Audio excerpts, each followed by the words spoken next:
All right. So, yo, it's so funny.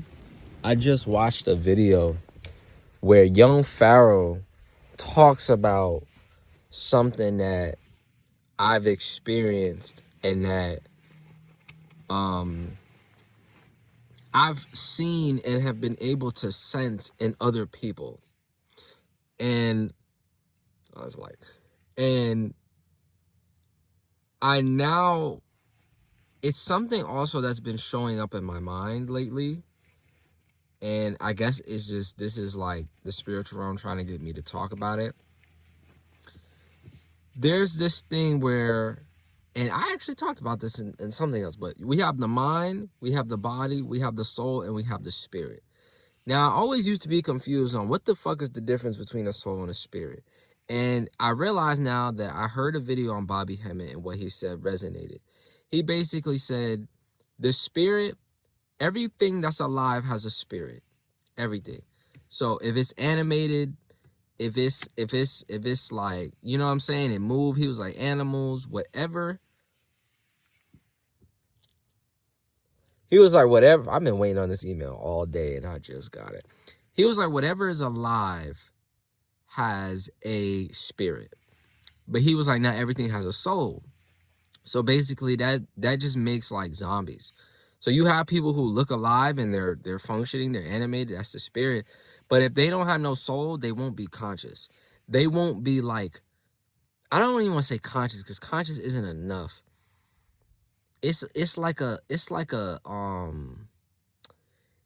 thing, right? You could see people, their soul won't be there, but they'll still have like a emotional intactness, right? Sometimes like they'll make certain emotional right decisions. But people who have no soul, bro, that shit is kind of scary. And I wanted to talk about this, and I am gonna jump all over the place. That's just how my shit works. So fuck it, that's what we going with. I wanted to talk about several experiences that I've had that I know my soul did this. Hey. So you're good. You're good. You could talk about this video later video too. You're good. So I trust.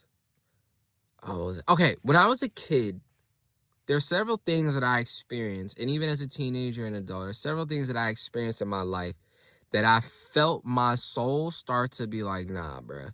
So that's what Young Pharaoh talked about. He talked about like certain traumatic experiences will literally make your soul be like, fuck out of here, I'm leaving. And I'm like, yo, I'm so happy because I'm like, I'm not the only one who was like experiencing this shit. And I guess it's time for me to talk on it now. So, there are several things I experienced when I was a kid. I was often called by my family very scary. Now, I had a split personality kind of thing as a kid where when I was around my friends and other people, I was a lot more like normal or like tough. Don't get me wrong, I was still kind of scary sometimes, but it was like that. But when I was around my family, I was like a big baby. And so when I was a kid, I was about 5 or maybe 6 years old, and all the guys were wrestling in the gym. And I was, just like everybody else, no fear, da da da da da. I'm wrestling somebody way bigger than me, and my back just like collapses. And I'm like, what the fuck? I walk out into the hallway, like I just leave, and I'm like in all this pain. Nobody even know where I'm at. I just leave. I'm like, yo, what the fuck? Yo, the pain was going on for hours. I'm telling the teacher, I'm like, yo, my back is hurting. They not even believing me. That was the first time that I felt like I experienced something like that, where the soul kind of was like, what the fuck? But it wasn't fully, right? So that's where a lot of me being like scary came from, because I experienced something that was like me being fearless led into this. Me being like, nah, fuck out of here. I'm like, as a child led into this. So it kind of created this thing that made me kind of like fearless, but So when I was a kid, right, my family, a lot of people, especially on my dad's side, a lot of people were like 6 foot bigger. A lot of them were like kind of physical. For me, everybody was more physical because I had to grow with sickle cell, right? But I remember a lot of times that they would be into like martial arts. They would be into like, you know, how the guys be trying to toughen you up, hitting you and shit. Now, this didn't work well for me because as a child, my nervous system was extremely sensitive. And so I used to pick up on shit that I wasn't even near. I used to pick up on the feeling of, you ever have a bee fly past you? I used to pick up on that shit very high.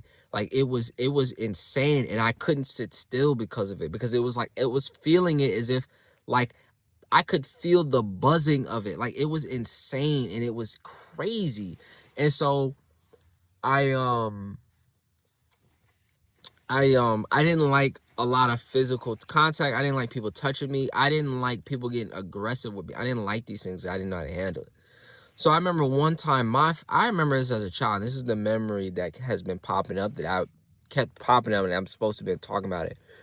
My dad did one of these things where he got really physically aggressive with me, and it was like I could either have hit him or done something, or I could have just did nothing. And it was a moment that felt so like insane that it was like, I don't know if this was after I had these sickle cell attacks, but it was kind of like, if it was after the attacks, it would make sense as to why I'm like, yo, I'm not even gonna try and hit you. Why would I even do this? Even if I'm mad and I'm defending myself, I might have to go through an entirely insane level thing of pain. This isn't even worth it. Like, you know what I'm saying? Like, it's not even worth it for me to engage in this. And I know from that moment, it was like my soul left because it didn't like the experience. My father put me in a situation that felt like being in a corner with somebody that was about to like kill you or rape you. That's what it felt like. And I'm not saying my father was on that type of time. He wasn't, but he wasn't understanding how his energy was affecting me. And I remember this because it was a moment where I kind of blacked out, where it was like I felt a part of me left. I still feel it to this day. I remember we was in the basement. A part of me left, and it just left. And I realized now, like, that was the soul. Like, the soul left. It was like, nah. So I bring this up because, you know, like, I took my mom's car, I left. I've been on this journey where I left because I reconnected back with my soul. I was around people whose soul wasn't there. I like being around my parents, it felt like their soul was gone. Like, it's nothing I could say to them. I'm like, yo, mom and dad, I figured out, like, you know, like how to heal sickle cell and how to do this, that, and the other. And they didn't give a fuck. Like, nobody cared, bro. Nobody gave a fuck. Bro, I was out here pushing myself with energy, doing all type of shit. I was going days without eating, walking around, no sickle cell attacks, nothing. And I'm like, no one cares. So it was like, I did whatever I had to do to get away from them. And I went to wherever my soul told me to go. So I bring this up because it only confirms, like, I was right about certain things. Like, certain people's soul is gone. You can actually sense these people. Like, their soul is not there. It'll be something really weird. And a big sign of when somebody's soul is not there is they got certain energies around them that they have no idea that the energy is there. And I mean this with no disrespect because shit comes through and helps me. But I had a friend of mine that, when we used to be around each other, there were times where we used to, like, we kind of gave off like we liked each other. We just used to go into weird emotional shit. One time she looked me in my eyes and it felt like death. And I was like, what the fuck? That's the soul being gone. And he goes in to talk about like people who experience certain traumas, like, you know, the environments that we grew up in as kids, whatever you may have experienced, whether it's being on the streets, whether it's having sickle cell, whether it's haven't been touched, whether it's your parents cursing you out over stupid shit, all type of shit. It makes the soul leave. And he said something that resonated with me so much. He was like, yo, we got to go into environments that our soul wants to be there. It's that simple. If your soul don't want to be in an environment, you need to get the fuck out of that environment, because you're going to be depressed and your soul going to leave. A good example of this is in the Divine Insights. It talks about this too, where like certain places, like when you're not doing whatever it is you're aligned with and come here, your soul's going to start leaving and you're going to feel depressed or like something's missing in your life. When your soul leaves you, you're going to feel like something is missing in your life. That's just how I feel. Now, I got reconnected with my soul and I cleared out so much energy that it was insane. But the thing for me is I have to also physically heal. Because my soul be wanting to be here, but then it's like all this energy and this and the other. I still need money to eat and take care of myself. Like, I'm sleeping in the car right now. You know what I'm saying? So it's that side of things. But I found, like, I love listening to Young Pharaoh because he's like how I am if I didn't have to deal with sickle cell. And even though I'm still trying to break that stigma or whatever you want to call it, I'm just glad to hear somebody else talk about the things I be aware of, but it'd be so much that I'm like, what am I supposed to do with this? Yo, it's a thing. And everybody could have their soul come back. Everyone who's supposed to have their soul come back to them. But you can have that, and it's easy. Now I figured out how to do it. You have to go into whatever environment your soul asks you to go into, and then like clear your energy. Then you gotta block off people whose soul is not like with them. You gotta block them off because they'll try and like their energy will almost kind of block you from it. Now, I've gotten to a point where I've gotten so intuitive that I don't feel like anybody could turn this shit off. But I also be very wary because sometimes, like, I understand this universal shit and all this energy shit. Sometimes you have to understand that sometimes the answer is whatever that answer is in the moment. That answer might be yes. The same answer in that moment might be no. And sometimes it'll be confusing because, like, why is it saying yes sometimes and why is it saying no? It's whatever that moment calls for. So I bring that up because this girl I speak on, like, I blocked her. I was like, I got to be away from her. But then now that I'm here and I have a new teacher, like, on the universal level, they like, yo, if she can help you, you gotta ask for that help. But I'm like, yo, this is contradictory. Y'all said block her and this and the other. Well, I was like, well, we saying this now. So you gotta listen to that. And it's certain things in her energy now that I could sense that I'm like, I don't want to be around this. But they like, yeah, spiritually, there's certain things that you don't want to be around. But physically, she could help you a lot. And she actually resonates there. So you got to let that be. Right now, this is what you need to focus on. You can't be overly spiritual. Like, you can't be. Because now you're not acknowledging your physical existence. Bro, it's ridiculous. And I've had to learn that. For me, I didn't have a choice to choose physical first because I was so disconnected from my soul that it was like I was so depressed. Like I couldn't work no job. I probably would have punched somebody or killed somebody if I would have did that shit because I was so angry and separated, depressed that it was insane. So they had me go on the soul journey first, be connected this, that, and the other way. And then they like, all right, we're going to get you right this way.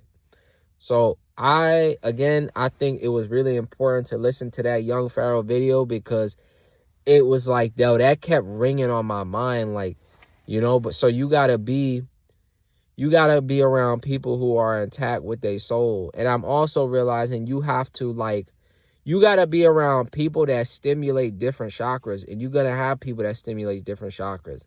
And you gotta know when you're supposed to be there and when you're not supposed to be there. When you're supposed to talk to them, when you're not supposed to talk to them. Because you gotta remember, we still operating in this world, and we're all in a place of waking up. Some people not even in a place of waking up. So you can't expect perfection out of nobody. It's a waste of time. It's a waste of time. Your favorite people got X, Y, and Z about them. So, you know what I'm saying? Just do what resonates for you. Your soul gonna let you know if this does or does not resonate in the moment. It's that simple. If it don't resonate, your soul, your energy should be like, your soul should feel like hitting the brakes after you've been going like 60. It should feel like it should damn near hurt sometimes. If it's that important and it's going to tell you to stop, it should almost like hurt. That's what it felt like for me. So I want to make this video. I want to start, I ain't gonna say that. So all right, that's it. I think this is really important. And then staying in tune with that, whatever it takes and requires for you to stay in tune with your soul, do that shit. For me, it's staying away from all of my family because my family has this image and thing or person in their mind that isn't real. None of them understand sickle cell, and they think the kid who had to suffer from sickle cell, who had no explanation or none of the shit he needed, is the real him. That's the dumbest fucking shit ever. But the thing with this is, right, and I'm gonna use Zodiac. I'm a Venus and Gemini. So for me, my love language comes through conscious connection, mental connection, us actually understanding what's going on here. None of their Venus is in air, nothing. So it don't resonate with me. And so I can't have these relationships with them to where I'm like, we could sit down and actually talk about what's going on. oh, we just got into a fight. Let's sit down and talk about what we were feeling, why we said this, why we did. Nobody does that. I'm the only person who be open to doing that shit and it don't work. So it's like, you know what I'm saying? You got, if you can't, if that's something you love, you got to be around people who love to do that. You got to be away from everybody. My soul and the universe and the earth and nature, the ocean, they quite literally told me that you have to abandon your family and get away from them. They told me this years ago. I didn't listen. I finally listened now. I went on this journey. I got all these powers and shit now. I'm like, all right. I'm not saying even that's still a lie because I got to deal with sickle cell. If I was a regular person, no problems, you ain't got no excuse. I still had to deal with sickle cell and what came with that. And not just sickle cell itself, but understanding my body has been in a certain state for over 20 years and I have to heal that shit.